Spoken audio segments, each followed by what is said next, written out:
Hi, everyone, and welcome to the ADHD Kids Can Thrive podcast. I'm your host, Kate Brownfield. I'm a certified whole person and ADHD parent coach. I'm author of How We Roll, a parent's journey on raising a child with ADHD, and a parent who's been right where you are. It is truly my pleasure and my service to bring you a greater understanding of ADHD and all the many aspects to consider. Every child with ADHD is unique, and so are their individual strengths and struggles. If you're looking for tools, insights, and real stories to help you and your child thrive, you're in the right place. You can always find me over at ADHDkidscanthrive.com, and while you're there, you can click to download the first 3 chapters of my book for free. And if you're ready for more personal support, you can always schedule a free consultation with me directly on my website. All right, let's jump into today's conversation. And today I have a very special guest for us all. It's Aimee Kaufman, who's the author of this very deeply moving memoir that she wrote called No One Else I'd Rather Be, Loving a Daughter with ADHD for Who She Is. And Aimee's holding up the book so we can all see it. And I will also put a link to it in the show notes for everybody. But she will tell us more just kind of about what her real job is, but she took time out of what she does professionally, became a writer and an advocate, and has always been a mother who's going to share her parenting journey with us that she wrote in her book. So I'm really looking forward to talking to you, Aimee. Thank you for being here. Thank you for having me. Yeah, this is a crowd favorite to listen to other parents who have been on this journey and listen to all the wisdom that they have to share about how to navigate the journey. Mm-hmm. And I think you're going to have a lot of wise words. I don't want to give away the ending of the story. So let's start with what inspired you to write this book. Okay, so it took 10 years to diagnose my daughter. And she would scream at me, at my older daughter, my husband. But then she would always say to me, I don't know why I said that. I don't hate you. I love you. I don't hate Dana. I love her. And she would constantly say, I don't know why I did it. And I always thought there was attention deficit disorder. Back then it was ADD. And I spoke to teachers and therapists and doctors, and none of them they thought it was sibling rivalry because my older daughter is the total opposite. So Dana's my older daughter, Sam is my younger daughter. And when I had Sam, I'm thinking, oh, well, maybe she'll be like Dana. Dana's a do-gooder, always likes to do things right, and studied and smart and all of that. And Sam comes along and she doesn't sleep well. She argues as she got older with us, and it took 10 years to diagnose her. Okay. How old was she when she got diagnosed? She was 10. She was 10. Okay. And you knew from a very early age that... I just figured that it was. And let me just turn off my phone. And she would, it was just interesting that she knew she couldn't control it. Yeah. And for her to say to me, one day she said to me, F you, Mom. I hate you and I hope you die when you get in the car. And if you leave the house, I'm going to kill myself. And so she's like, hello. And I took her to the doctor. I stayed home. I didn't go to work. But right after she said that, she goes, I don't hate you and I don't want you to die and I'm not going to kill myself. Yeah. So she couldn't control what came out of her mouth. And, through it all, I was criticized by friends, family. The beginning of my book is a letter I wrote to a therapist who said, don't, after Sam was diagnosed, don't use attention deficit disorder as an excuse. You created a monster. She Wait, blamed that's me. the therapist? Yep, the therapist. So I wrote her a letter, and excerpts of the letter are in the beginning of my book. And I have a friend who we were out for dinner and said to me, she should be afraid of me and that I should yell at her more. And I got up from the table. We were out for dinner with our husbands. And I said to her, maybe it's something more than just that. And maybe she really does have ADD. And I went into the bathroom and I sat on the toilet and I cried. And, it was hard. Yeah. But I grew up with a mother. There's 4 of us in my family. I have 2 sisters and a brother. And my mother had a heart of gold, and she loved us for who we were. She never screamed at us, she never yelled at us. Whatever we did was okay for her. And I always thought, this is how I wanna raise my children. So when Sam would say something to me and then say, "I don't know why I said that," I would hug her and I would kiss her and say, "Sam, we're gonna find out why you're doing this." And it took until 5th grade when the teacher called me, and we had talked about Sam, and she said, "Aimee, normally I wouldn't do this, but you and I have talked about Sam and problems." And she said, "Are you sure she doesn't have ADD?" She said, "I have a son who has very similar traits, and maybe you should get her tested again." And I don't know who gave me the name of someone in the next town over from me who wrote a book about ADD. And she basically, after 2 weeks of meeting with Sam, meeting with me and my husband, and unfortunately, my husband couldn't come with me the day she called me in she had a diagnosis. She walked in the room and she looks at me and says, "Of course she has ADD, and I want you to take this prescription and fill it with Adderall," and I'm overwhelmed because I finally had an answer, and I started crying, and she's looking at me, "Are you okay?" And I was like, "No, I'm overwhelmed. I don't know that I'm gonna run to the drugstore right now to get it filled." And I walked out and I called my pediatrician. And the pediatrician said to me, "Aimee, I don't know if you know this, but one of the doctors who works in our office specializes in ADD." And so I was like, "Okay, I want to come in tomorrow."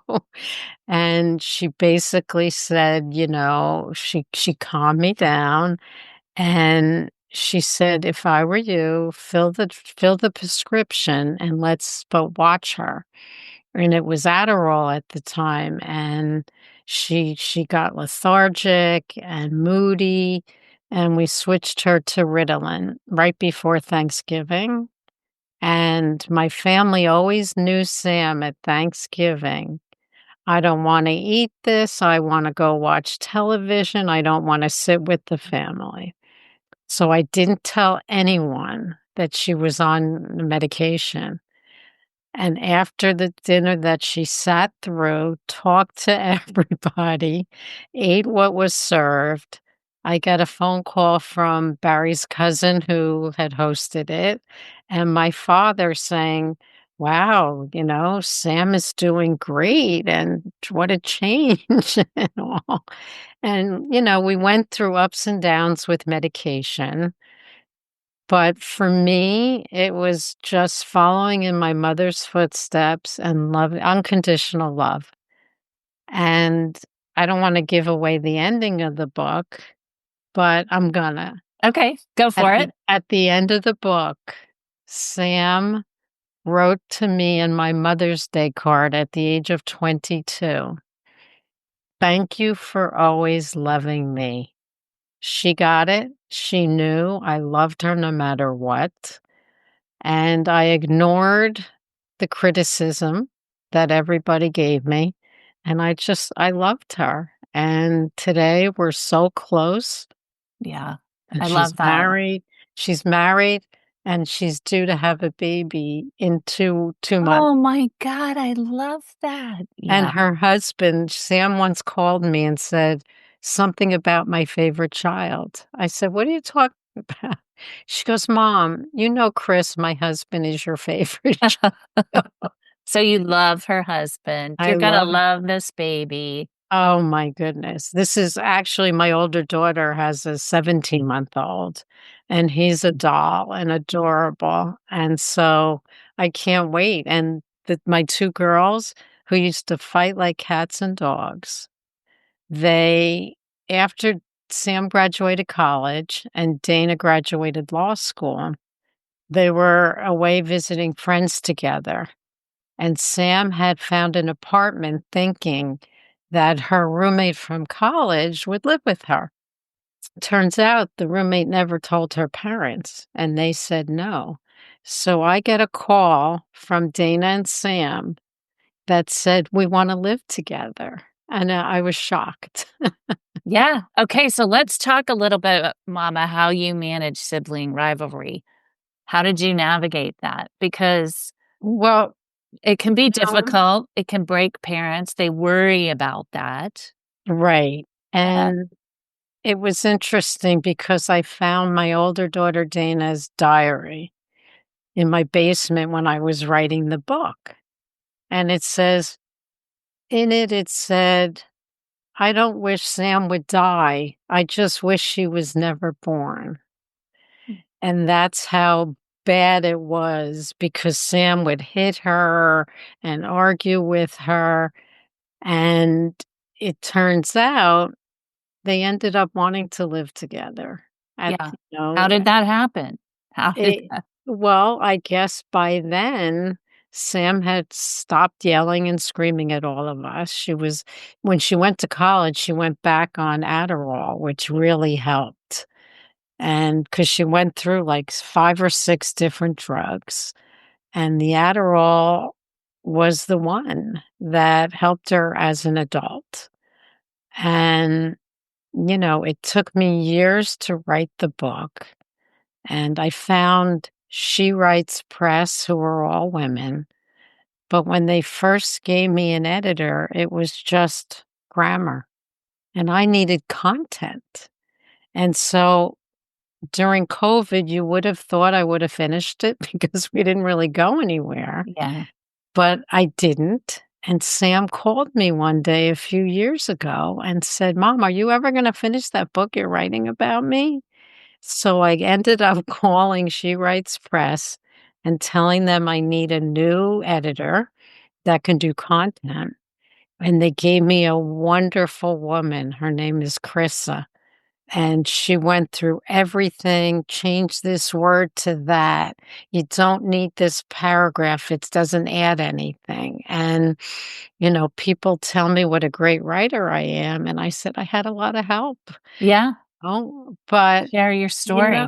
but you know what it is? When you write from your heart, it makes it easier because I was writing real things, you know what I mean? It wasn't like a story I was telling. It was real, Yeah. and It was from your heart.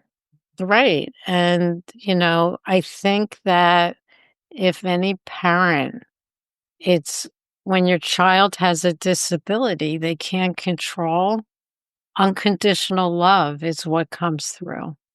Yeah. And actually, in my Mother's Day card a few years ago, Sam wrote to me, "Thank you for always letting me be me." Yeah. It's wonderful. And, and I followed in my mother's footsteps and I ignored all the criticism. And, even the And you tea. even ignored your therapist at that time. Oh my So I God. think where you're getting with this is like, parents struggle with this unconditional love being, but if that love can't do it all, right? Unconditional love in the midst of Right. the chaos. How? I mean, can you give us more clarity about So how you navigated I can, when I, your girls were fighting, your right, daughters, wishing you died. These in right. the moment can feel like really hard moments. Yeah. And how do you love in spite of all of that? Well, for me, it was Sam always saying, "I don't mean that, and I don't know why I said that." And if you know that your child has a disability they can't control, for me, it made it easier to just hug and kiss her and say, "We're gonna find out why you're doing this and why you're saying that." And, you know, and Sam is a lovable child. She really is. I would get into bed with her and we would talk and, hug each other. And, there was one day when she said, "It's not easy being me." That was what I was going to name my book. And the owner of She Writes Press called me and thought it was too negative. And one day Sam said to me many years later, "There's no one else I'd rather be." And that became the name of the book, which was more positive. And, I guess it took my husband a long time to get where I was at. And he would yell at her, "It's time to go to bed." "No, I want to finish watching my TV show."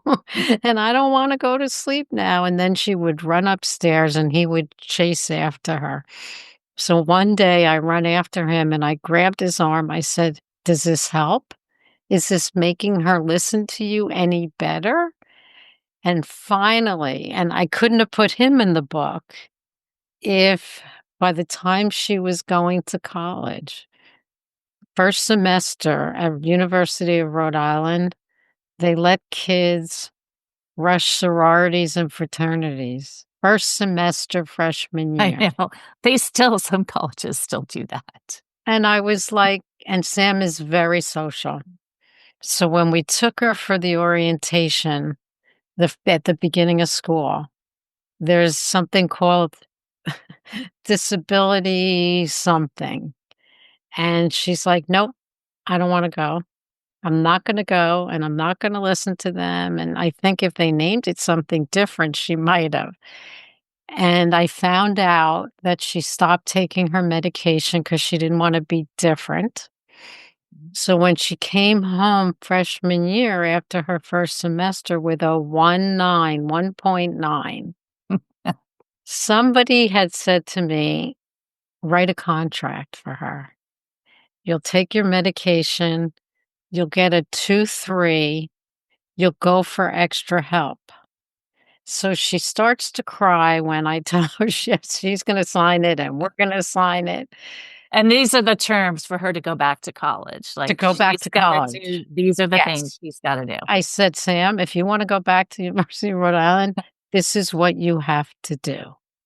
So she says, "Okay, I guess I did screw up and I didn't take my medicine and I didn't go for extra help." Bop, bop, bop, bop. So at the end of the second semester, instead of a 2-3, she got a 2-6.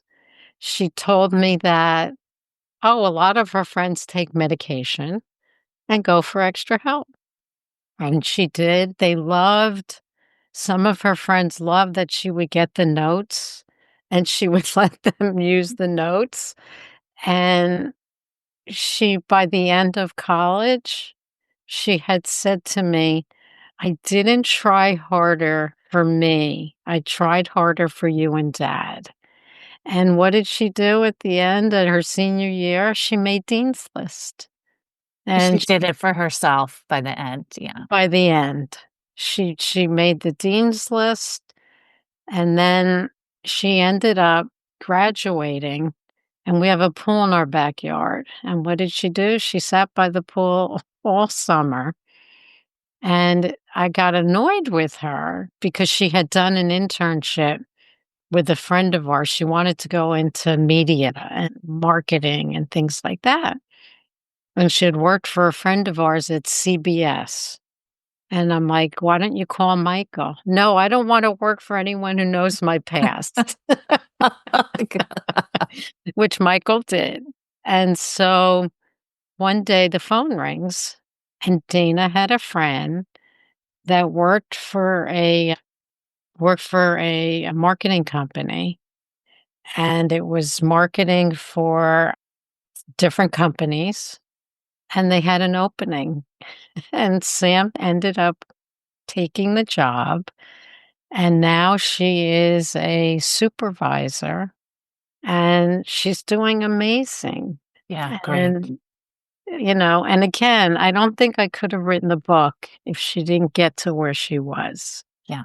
and I mean, at one point, she was making more money than my daughter Dana, who was an attorney, who, after 6 years of being an attorney, got burnt out and went to a nonprofit. So, Sam was making a lot more money than the nonprofit job, but She figured it out. she Sam figured figured. it out, and she has a group of people that she's their boss, and she's doing great, and I'm so why did I write the book? Because when she graduated college, I just said, "Look at how far she's come.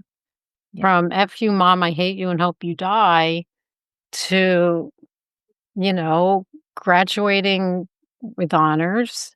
And she just I wrote an outline. I mean, she was all of 22 or 23 years old, and I wrote an outline, and she read it, and she goes, "Oh my god, are we gonna go on the Today Show? And who's gonna play me in the movie? Demi Moore?" She looks like Demi Moore back Oh, then. I love so great. You know, Very healthy relationship between the 2 it of you, it it and and my daughter and and my the children. husband, Yeah, and and the other thing is my mother-in-law used to be very critical of me. She'd roll her eyes. She took us to Disney World in Florida, all of us, our whole family, and we get to the hotel. It's a big glass elevator, and Sam's like, "No, I'm afraid. I don't wanna get in that elevator," and we were gonna go to the 8th floor, the top floor, and I said, "Not a problem. We'll get a room on the 1st floor," and my mother-in-law rolled her eyes, wasn't happy. "Sam, you're only gonna be in it for a minute," and, I said, "No, we're going to the 1st floor." And then she didn't wanna eat dinner with us, and so I found something called the Lollipop Lounge that took kids, and Sam was probably about 4 or 5 years old at the time. Dana was probably 7 or 8, and she loved the Lollipop Lounge. it was more her speed. Yeah, Yeah, there and were so young kids, and they served food that she liked, and I let her do that, and my mother-in-law used to say, "Sam, stop talking, I'm trying to talk," and my mother-in-law was a special ed teacher that had no patience for her granddaughter, and one day, my mother-in-law was over, and Sam was in her room, and I went up and she said, "Mom, I don't think grandma loves me as much as Dana. She treats me so different." So I went downstairs and I said to my mother-in-law, "Can you go talk to Sam? She's upset with you." And she goes up and says, "Of course I love you as much as Dana." And she walks out and says to me, "I can't believe you put me in that position." Instead of, "I'm sorry, yeah, Sam, that you I'll feel that. try harder." But These Sam are very typical dynamics that I think, right. And so all when families Sam go. but I couldn't have put my mother-in-law in the book. When Sam went to college, she did a semester in Barcelona, and I get a phone call from my mother-in-law, "Aimee, my friend and I were gonna go visit Sam." I was shocked. And so she goes to visit Sam. She comes back and says, "You know what? I finally realized Sam is who she is, and I have to accept her for who she is." And Sam called me and said they had a great time together, And to this day, I think Sam and I are two of her favorite people. And it's funny, It's and a she's 92 years old, my yeah, mom, and I feel like, anyone listening to this, if they know your child has a disability they can't control, unconditional love is what will save the relationship. It's hard, if and she'd yell at me sometimes, but within 2 minutes, "I'm sorry, I didn't mean to yell at you, mommy," yeah. because she knew she couldn't control it. Yeah, talk And about how you stayed grounded, so how you worked on yourself during I all of this. continued to work part-time. Oh my god, I had the first nanny I had, she was a Mormon, and we're Jewish, and after almost 2 years I kept her. I don't know why, she always favored Dana. No, no, no, favored Sam and ignored Dana, my older child, and she was there for both. And so when she left, I finally decided, "Okay, enough." And she would, like, ignore me and Dana and just Sam. And she said to me, "I think your Jewish background was so different than my Mormon background." And I think she was anti-Semitic, and I didn't know it. And I was Why like, was she so focused on Sam, though? I guess because she felt that I favored Dana Oh, instead you favored Dana. that she Oh, so she thought was, like, saving Sam. because I would leave Sam home with her. Sam was a baby, and I would take Dana with her other friends to go out with the mothers and friends. She didn't like that. Oh, So I always wanted Mary Poppins, okay, from the Mary Poppins movie. So I went to the preschool that the kids went to, and I told the principal, I'm looking for a new nanny." He calls me up one day. No, I get a call from his secretary, and I get nervous that Sam is acting out. I don't know what I'm gonna walk into. He wants to see me. So I go to the school to pick up the kids early, and I walk into his room. He goes, "Aimee, there's there's a girl who came from England with her cousin, and the job she had lined up fell through. She's looking for a job." So I spoke to her on the phone, and she came that afternoon, and she comes walking in with her English accent. "Are you the 2 little girls that your mommy told me about? Show me your rooms and let's go play a game." We fell in love with her on day 1. She stayed for a year, and we became friendly with her cousin. She came with her cousin, okay. and to this day, Sam is 39 years old. They're like family to us. They came last summer, and they know Sam's pregnant, and they can't wait, and they're family. They're Yeah, like family to us, that's and, wonderful. that was our Mary Poppins. Okay, so she helped keep you grounded. You She had helped, good oh, care, child. without a doubt. And so I continued going to the gym, and, I just tried to keep my mind going in other directions, To give but yourself space from what I mean, you're yes. managing a lot. You're managing your kids, you're being a Yep. mom, but you're managing all these dynamics around Right. you as well. Right, right, and then after Liz was our nanny from England, we had someone else, and then by the time they got into school, regular school, I would work and leave early so I could go pick them up and be home when they came home. How much advocating did you have to do at school? Oh my god. So, when Sam was in graduating middle school, I had always had a meeting with the teachers, with the principal, before she would move on to the next school.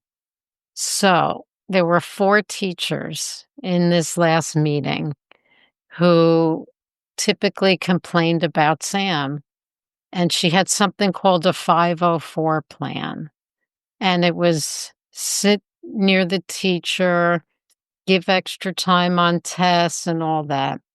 Well, they didn't follow it, 3 of them. There was only 1 teacher who said, "Sam's doing great in my class." So my mother-in-law had given me things you could do for children with ADD in the classroom. So I took a copy of it, brought it to the meeting. The only teacher who took it was the one who said she's doing great in the classroom. All the others, she's calling out. Well, where's she sitting? In the back near her friends. Well, she's supposed to be sitting in the front. Did you read the 504 plan? And when Sam got to high school, I forget if it was her junior or senior year, she was homesick one day, and one of her good friends called. This was a teacher who hated my daughter, and she didn't let her go to the bathroom when she needed to. She said so her friend Jenna called, "Sam, you're not gonna believe this. Mrs. So and so yelled at you today to sit down and stop talking, and you weren't even there." Oh, God. So we had a meeting with the superintendent and the guidance counselor and that teacher. And so they said, the guidance counselor said, "Come and talk to me. I could help you. And here's a copy of her 504 plan again. Blah, blah, blah." I don't need it. I can figure it out myself. And after that meeting, the assistant superintendent, who I knew fairly well, called me in and she said, "Aimee, you opened our eyes to the problem we have in the high school with kids with ADHD, and that thank you, for opening our eyes to the problem. It was too late for my daughter." But perhaps things But but evolved for the but if future. things changed and, I mean, look, Sam ended up getting into 3 colleges and, she did okay. She did okay. She did okay on her SATs and, she came along and, she's still on Adderall. Even though she's pregnant, they told her she could take a tiny little piece. And she's great. She's Okay, good. This is a yeah, wonderful story, Aimee. I So I had to just follow my heart and my mom. yeah. I had such a great mother, and that's that's why I did what I did and ignored everyone else's criticism. I mean, my friend who said she should be afraid of me, that's not me, I love my Yeah, kids. and that's not really wise advice. No, no, That's and, not really the way. it's funny because her son read my book, and I changed names except for family members, Yeah. and he said, "Aimee, I think I've been disciplined by that Michelle." He He knew it was his knew. mother. Stuck with And them, right? it just I mean, look, I'm still very friendly with her, and I did things my way, she does her things her way, and it's okay. Well, things have seemed to work out for you and your family, and you've maintained your friendships even during the difficult periods, which is It's says a lot. It says a lot about you. Well, Aimee, thank you for so sharing your story and oh, your book, thank you for and it's having a me. wonderful outcome, and, it was not easy for you. It was not. So it's just so hopeful to hear to just stick with it as a parent. Right. Even if you're the one parent until you bring the other parent along. The other one came along, thank God, when she went to college. So she wasn't that old.